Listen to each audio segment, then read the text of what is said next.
Hello and welcome. My name is Rich Frazee, and I will be the host and moderator for this ADEIL conference session. Thank you for joining us for Pause, a tool for academic writing feedback. Please welcome Jen Robinson.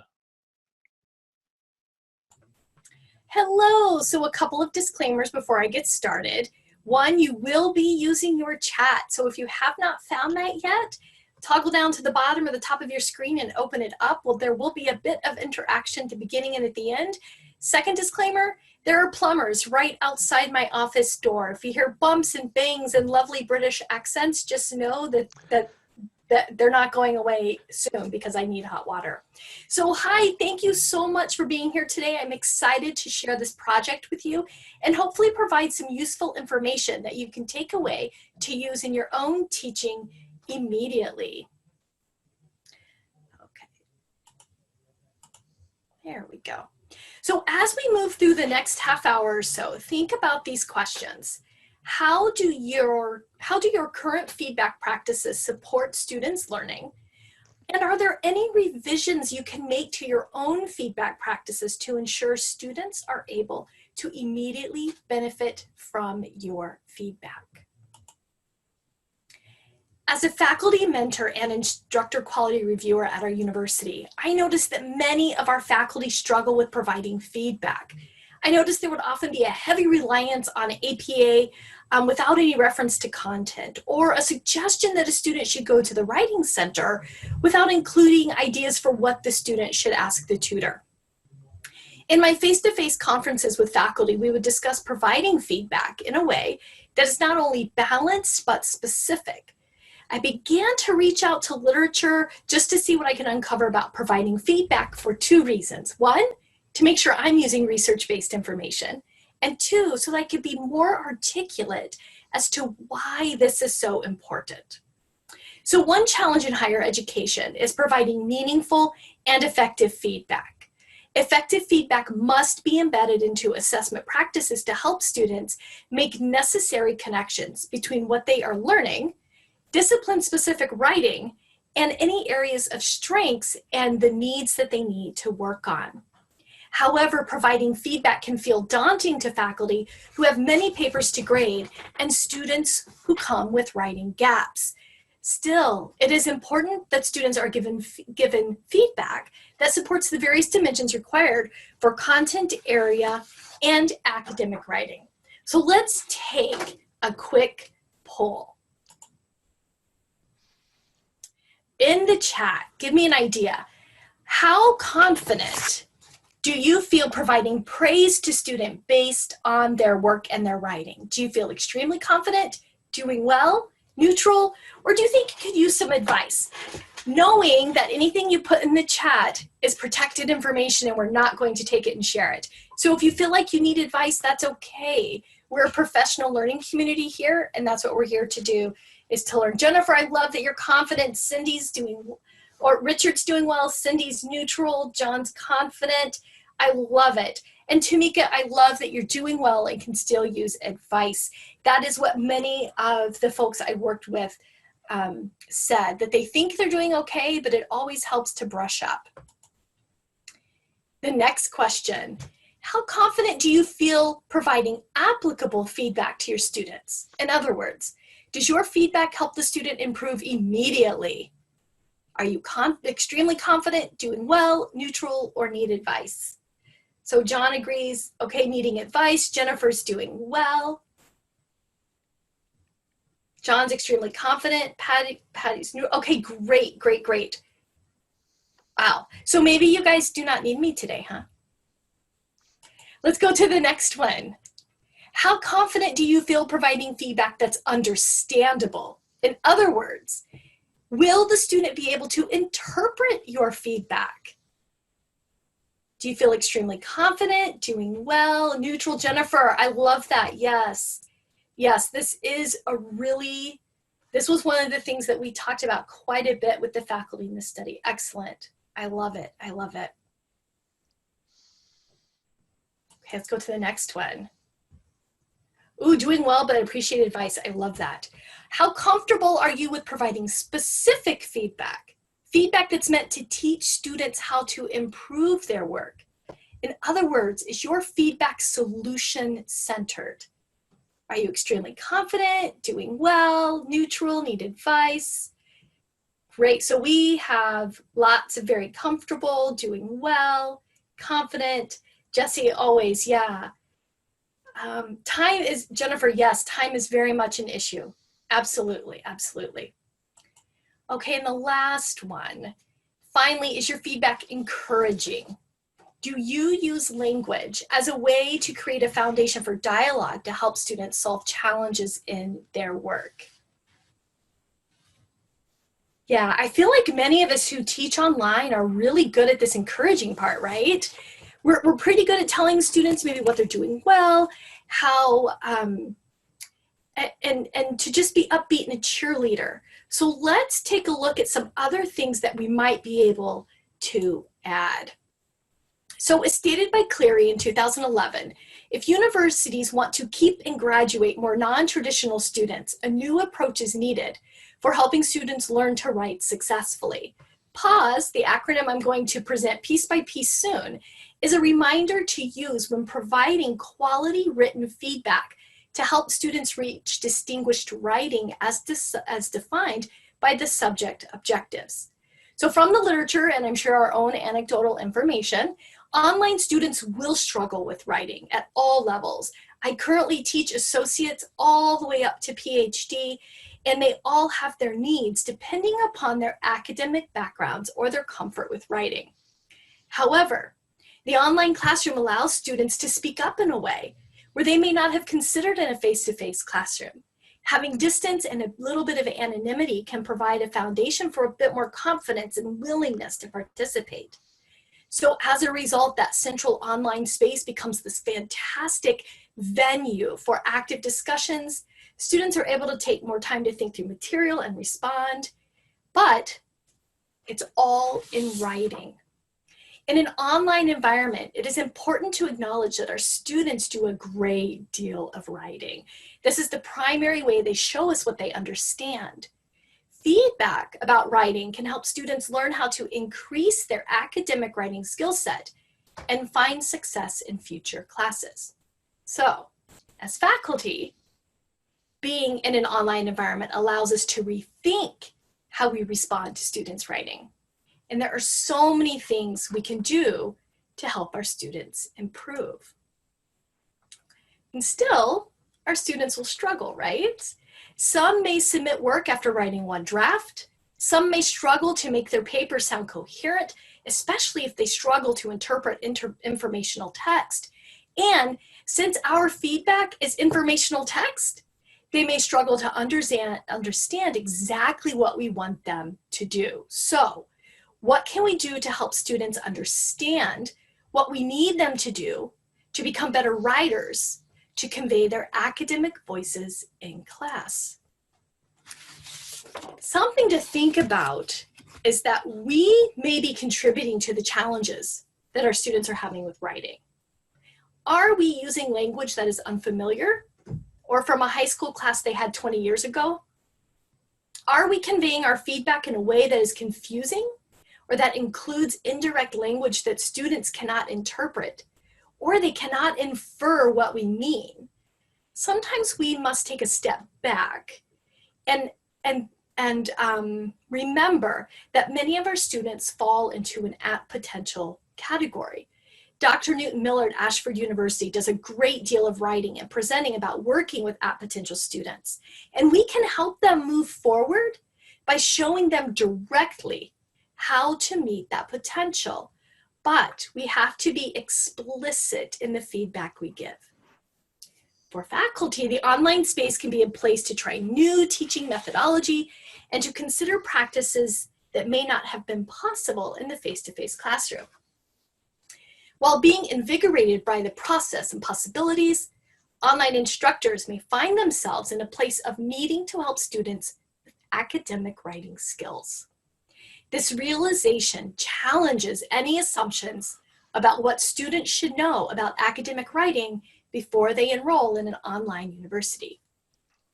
The hidden curriculum of writing, such as how to write a thesis, forming a good essay, Using introductory sentences and transitions and paragraphs can create a frustrating and deflating experience for students who are less than prepared for the intense and high-level writing requirement. If students are not amenable to reaching out for assistance, it does create an opportunity for us as online faculty to coach students in the ways of academic writing and writing in the discipline. Realistically, students come to us with varying levels of educational capital, and content area instructors now find themselves as writing teachers, in addition to subject matter experts. So the purpose of this study that I undertook was to present an acronym that can help subject matter experts provide feedback meant to help students bolster their academic and subject matter writing explicitly. Online faculty must be eclectic in their approach to providing feedback to students. They need to use any and all strategies available. This may sound overwhelming, but it allows us to adjust to the students we have while finding the freedom to use our instructional voice to help students move forward. So while contemplating all of this information I was trying to use for giving feedback, I discovered that I might be a radical educator, one who adapts practices to support successful online learning.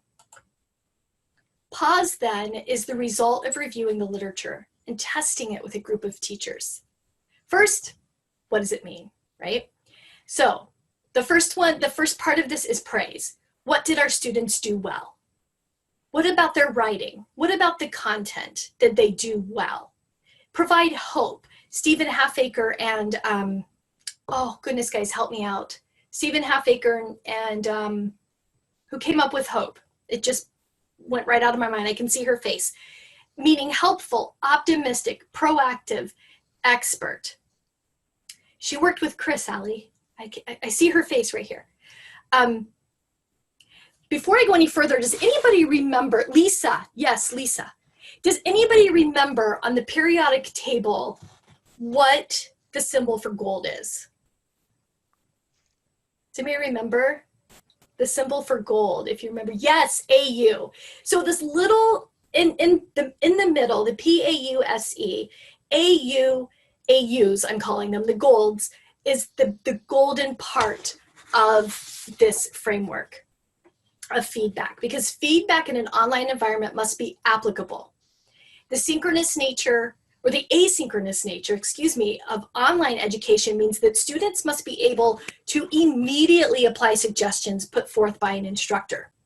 This is a change from traditional face-to-face, where we had the luxury of immediate explanation and clarification, and we had all that non-linguistic information to go with it, right? In contrast, online students must read our feedback without non-linguistic features of eye contact, body language, voice inflection, as intended by the instructor. So immediately applicable, specific, and useful feedback allows students to adapt to the demands of online asynchronous learning while they sort the demands of their time outside of school. Without feedback that provides direct suggestions for improvement, the learners may feel unsupported and then withdraw from the course and the university. Students desire clarity in the feedback they receive. Feedback helps to close the gap between what the students have submitted and what the desired objectives of the assignment were. When distance is a factor, the feedback becomes more important since face-to-face immediate feedback is not present. The distance provides space for miscommunication, misunderstanding. So understandable feedback that is accessible to students is crucial for helping them identify themselves as the higher education learners they are. Consider the knowledge that students need to improve. Do they need assistance with organization? Do they misunderstand the content? What APA feedback might you give? As long as it's applicable, understandable, and specific. For example, when telling a student to use the Writing Center, help them understand what help they need. When I ask a student to use the Writing Center, I will say something like, when you submit your paper to the Writing Center, let the tutor know that you need some help with subject-verb agreement, or an over-reliance on fragmented sentences or run-on sentences. This way, the student knows what to ask, has the language to know what to ask, but then the tutor knows how to help the student. Another idea is I have pre-created videos. I call them micro lessons. They're about 5 to 6 minutes each. Some of them are only 3. Things on like how to create a thesis, how to paraphrase. And so as you teach a class often enough, you get that sense of where students will struggle. You also get a sense from the level of the student where they might struggle with their writing. So if you have these ready-made flipped classroom type micro lessons, you can use them across all courses. And they provide applicable, understandable, specific feedback using those non-linguistic cues. And they provide a space for you to model what it is you expect from the student. Now we go to E, and this is the one thing I think we're all really good at, is that encouraging, using golden language to make sure that we're setting a foundation so that the student comes to us for dialogue. We want them to ask us questions. Okay, so shifting our focus toward feedback that is meant to provide opportunities to close academic gaps is crucial for online asynchronous universities. For those students who join a university and are at risk for academic gaps, we can alter the feedback we provide to promote active integration of the feedback. So to see if this idea would be useful, I recruited some full-time and part-time faculty from the College of Arts and Sciences at Ashford University, and I gave a workshop explaining the idea behind this acronym, the research, how I came up with it, and then we spent time as a group dissecting examples and brainstorming how we might use this type of feedback in our own practice. And here's one example. So I'm going to be quiet for a moment. Truly, I'll be quiet for a moment. And I want you to read this feedback. And in the chat, I want you to just type in, what are the components of pause that you see? Do you see praise? Do you see applicable, understandable, specific feedback? And do you see encouragement? So I'm going to allow a little teacher wait time while you read this and then comment in the chat.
Sorry, yes, if there's a lingo issue for sure.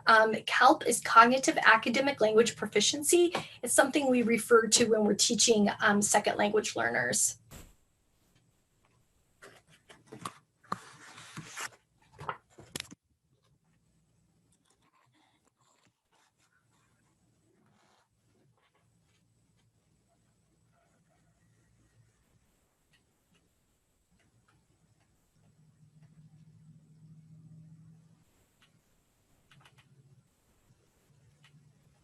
Cindy, yes, absolutely. Praise.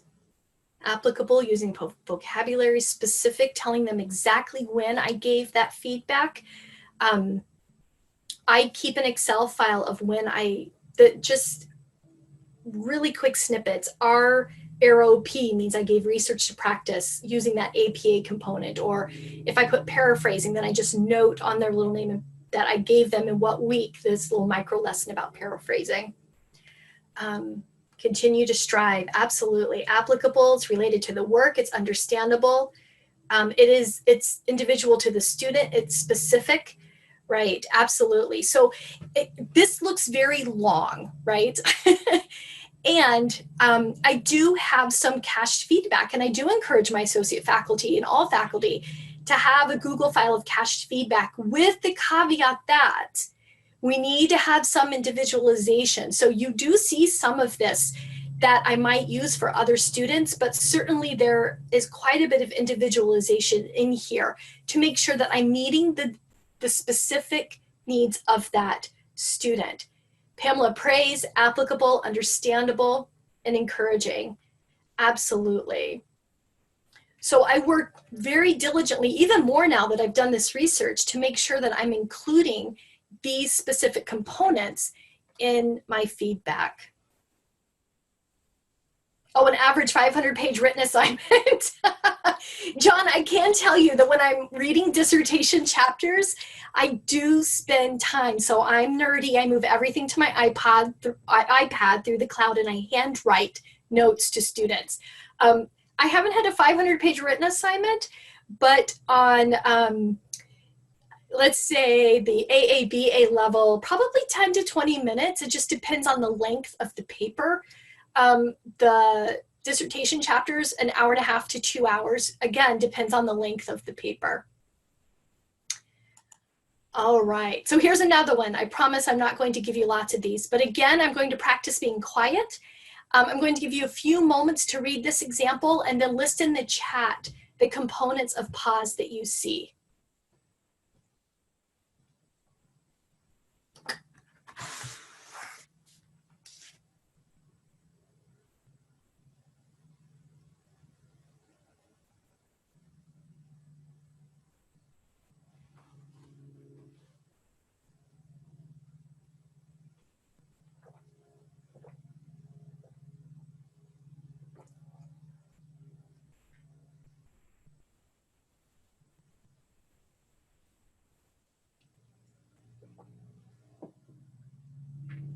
So Evan is seeing praise, understandable, specific, encouraging.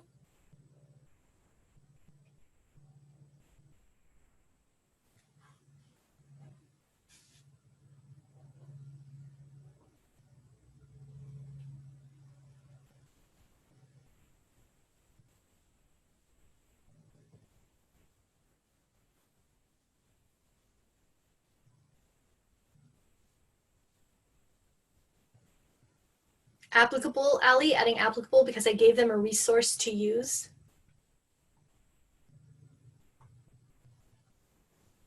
I do have a bank of these micro lessons. Yep, praise, applicable. Yep, applicable, especially for those quotes. We all have those students who will use a full paragraph of quotes, right? And then we're not quite sure what they're thinking, but we know what the author they were reading was thinking. So I'm working really hard on them to find, I tell them to use their own beautiful academic voice. I do have quite a few micro lessons. If you want to send me an email, I'm happy to share them. About thesis, about paraphrasing, about including what I call research to practice connections, which I explain it to my students. It's showing me in their writing what they're learning. Oh, John, blatant plagiarism. So excellent question. I do video. Again, I am very much clearly a very linguistic visual person. So I'll pull up Loom or Screencast-O-Matic, and I'll do a side-by-side with them, showing them the report, their paper and the report, and then I'll explain through how I can see where that information came from. And then my personal practice is I give them a 0 and return it, letting them know the 0 is a placeholder that they need to make revisions. Then they have my video, And sometimes depending on the type of plagiarism, you can tell if it was I did not have time, I'm not sure how to paraphrase, you told me how to paraphrase, but I still don't understand. So in cases like that, I will do a side-by-side, what I call a side-by-side writing, where I have their paper with the report, but then beside it, I'll take a snippet out of their paper and I will show them how I reword it, letting them hear my think aloud so that I'm providing that teaching opportunity while I'm giving them the feedback on the paper. Grabbing that link and putting it into the feedback. So you can use Loom, Screencast-O-Matic. There's all sorts of screen capture programs you can use, but for blatant plagiarism, my personal philosophy is to default to stress, time, baby throwing up all night. And then I make sure to give them that time to redo it and send it back. And then I ask them to return it with, less than a 20 to 23% turn it in rate, just to account for title, page, and references, which are always coming up plagiarized. So I'm just going to look back through here. Praise, encouraging, understand, absolutely. So Anandini, if I'm saying your name wrong, feel free to call me out on it. Do note taking, they do book speed writing in a dictionary, take notes. About 3,000 words. I listen to music. Absolutely. I do lots of this with my students where I'll say, during office hours, do you have a good system of taking notes? And then I'll show them my system. What do you do when you're stressed at the end of the day and you can't focus while you're reading? I'll show them the audible component of our textbook. So it really is just getting in there and figuring out exactly what it is that can be applicable, understandable, and specific to help them move forward. So how might something like this support providing feedback in your practice? So are you seeing some ideas you can use? Are you seeing ideas that validate what you already do? And that's really fun, right? When you see those ideas, they're like, I already do this. That's a great thing. So I want to show some preliminary results about how this has helped faculty at Ashford. This is very recent data. I'm still collecting the post-treatment surveys, so I'm only presenting what I have received so far. However, preliminary calculations that I've done show that there is a significant difference in the confidence faculty feel when they're providing feedback to students that is meant to praise, be applicable, understandable, specific, while using golden language to create a space for dialogue. So in this left column here, you can see the top are the pre-workshop where students are doing well. This is the link then. They were doing well, some were extremely confident, a bunch were neutral, and some were telling me I need advice, keeping in mind this was all confidential, so when they sent it in, their names were removed from the data. And now I've got all of them who have returned so far up to extremely confident and doing well. And I'm just going to take you through each. So here we have applicable, and this was going through. I'll just tell you what I did after we had a workshop back in beginning of May, end of April. I showed them what I have shown you. I send a survey every 2 weeks just to keep it in their mind of the pause, asking them how have they used pause in their current teaching. Same here with providing understandable and specific feedback. And the results are great. I'm really excited because through using the pause framework, many of the faculty were able to increase their confidence in giving feedback that's meant to help students. Now, some of the things you brought up, faculty brought up as well, and I'll share those in a moment. And this was encouraging. And about halfway through in the surveys, the faculty did let me know they needed a refresh. So about week 8 of the data collection, they let me know we need to get back together. My students aren't reading it. What do I do about plagiarism? So they wanted to come back together to brainstorm with each other. So about week 8, we came back together, and then I started those every 2-week surveys again.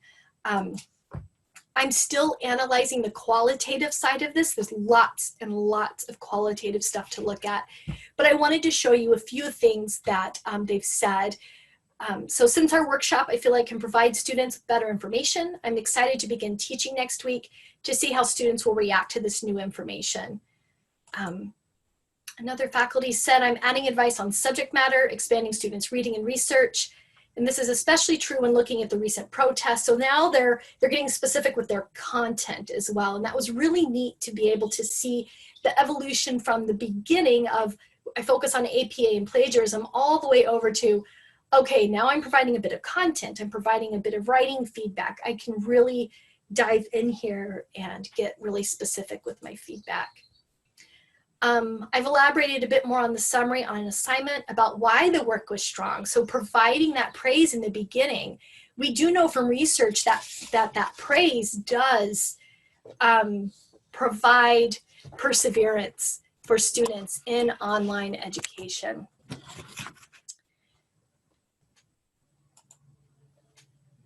So be kind, be understanding.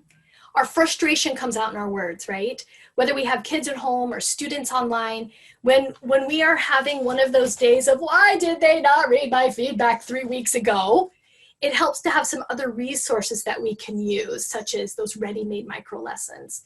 Maybe we did not explain it well. Maybe our students need another sort of explanation or a different example or a different metaphor.